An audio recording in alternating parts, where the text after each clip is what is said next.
Assalamualaikum warahmatullahi wabarakatuh. Alhamdulillah wassalatu wassalamu ala rasulillah wa ala alihi wa sahbihi wa man wala amma ba'du. Rabbi zidni ilma warzuqni fahma. Kali ini saya akan menceritakan kisah perjalanan kehidupan Rasul sallallahu alaihi wa ala alihi wasallam ketika pertama kali turunnya wahyu kepada beliau. Ketika Nabi Muhammad sallallahu alaihi wasallam telah mencapai usia sempurna, yaitu usia 40 tahun, maka Allah Subhanahu wa taala mengutusnya kepada umat manusia sebagai pembawa kabar gembira dan pemberi peringatan untuk mengeluarkan mereka dari kegelapan ataupun kebodohan kemusyrikan kepada cahaya iman.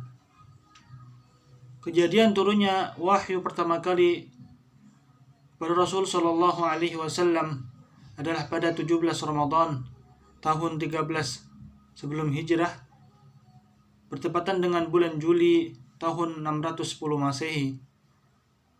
Kepadanya beliau berupa bermimpi yang benar atau ar-ru'yah as-sadiqah, dan disebutkan bahwa Nabi Muhammad SAW tidak melihat wahyu datang selain bagaikan cahaya subuh.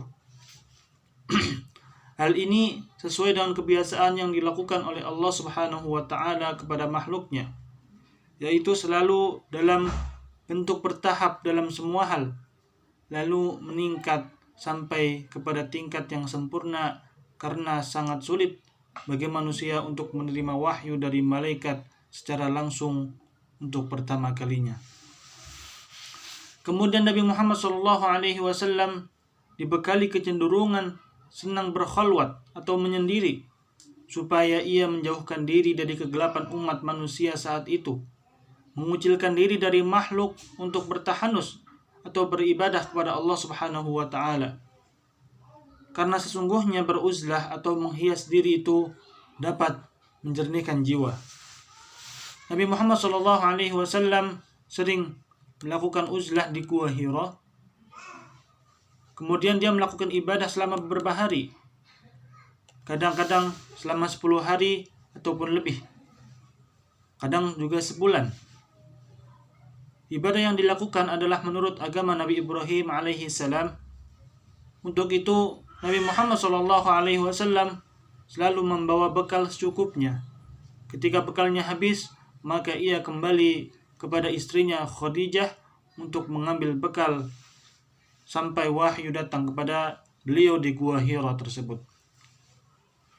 Dan pada suatu hari, ketika Nabi Muhammad SAW sedang berada di Gua Hira, maka tiba-tiba muncul seseorang lalu berkata kepadanya, "Bergembiralah wahai Muhammad SAW, aku adalah Jibril dan engkau adalah utusan Allah Subhanahu wa taala untuk umat ini."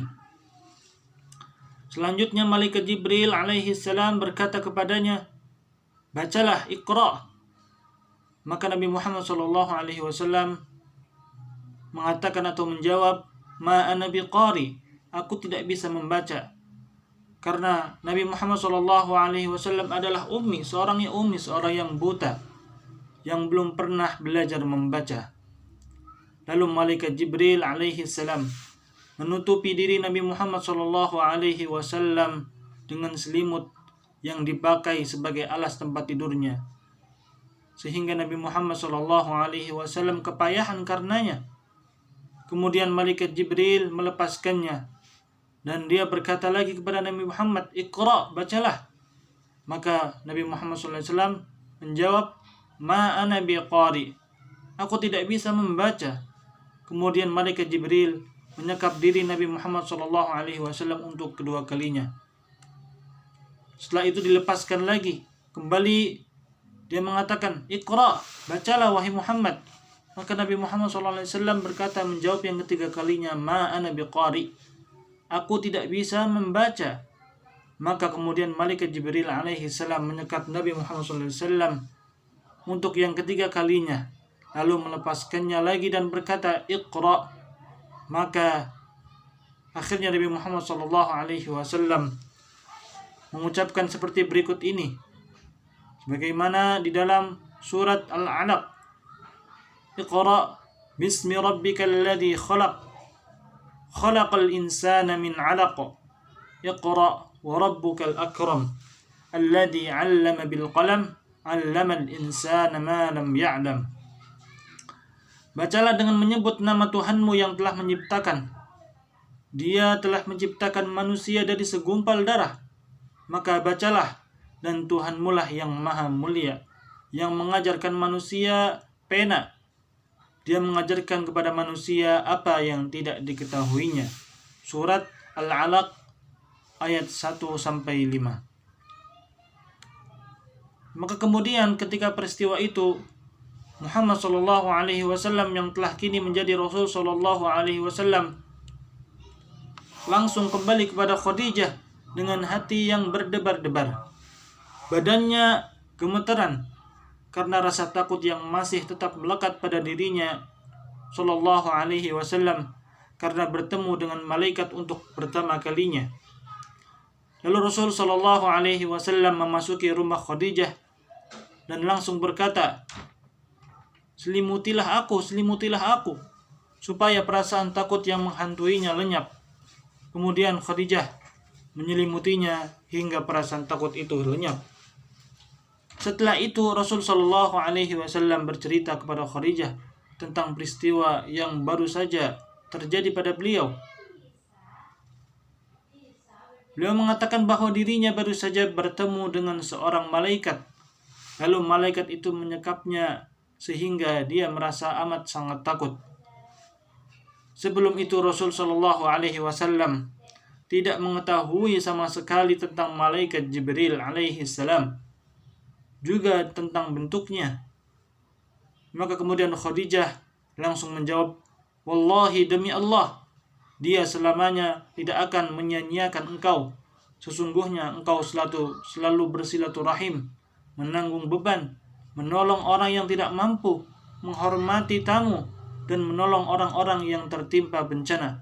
Maka Allah Subhanahu wa ta'ala tidak akan membiarkan setan dan angan-angan atau hawa nafsu itu menguasai diri engkau. Dan tidaklah mengherankan jika Allah Subhanahu wa ta'ala telah memilih engkau untuk memberikan hidayah kepada kaummu. Lantas Ibunda Khadijah radhiyallahu anhu menggambarkan cerita suaminya kepada Waraqah bin Naufal. Maka kemudian Waraqah bin Naufal mengatakan, Kudus, Kudus, demi zat yang memiliki jiwa Waraqah berada di tangannya. Jika engkau jujur, wahai Khadijah, sesungguhnya An-Namus Al-Akbar telah datang menemuinya, yang dulu pernah mendatangi Musa. Sungguh dia adalah seorang nabi umat ini. Sampaikan kepadanya agar berpegang teguh.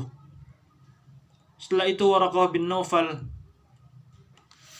setelah Khadijah bintu Khuwailid radhiyallahu anhu bertemu dengan Waraqah bin Naufal, kemudian beliau kembali menemui suaminya yang menceritakan kepada suaminya tentang apa yang dikatakan oleh Waraqah tentang kejadian tersebut.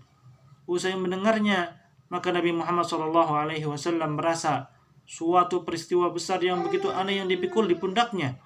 Walaupun sebelumnya peristiwa ini beliau telah rasakan beberapa peristiwa aneh yang mengantarkannya hingga ke tingkatan ini. Hal-hal aneh yang terjadi pada hidup Nabi Muhammad SAW, yaitu seperti dibelah dadanya, batu-batu mengucapkan salam untuknya, sampai mimpi yang menjadi nyata. Kalimat-kalimat yang ia dengar adalah mimpi, bukan ucapan manusia. Kemudian ada sosok di langit tiap kali ia memandangnya. Ini adalah bagian hal-hal yang aneh yang tidak mungkin dialami oleh manusia biasa. Juga dikatakan kepada beliau, engkau adalah Muhammad Rasulullah dan aku adalah Jibril alaihissalam.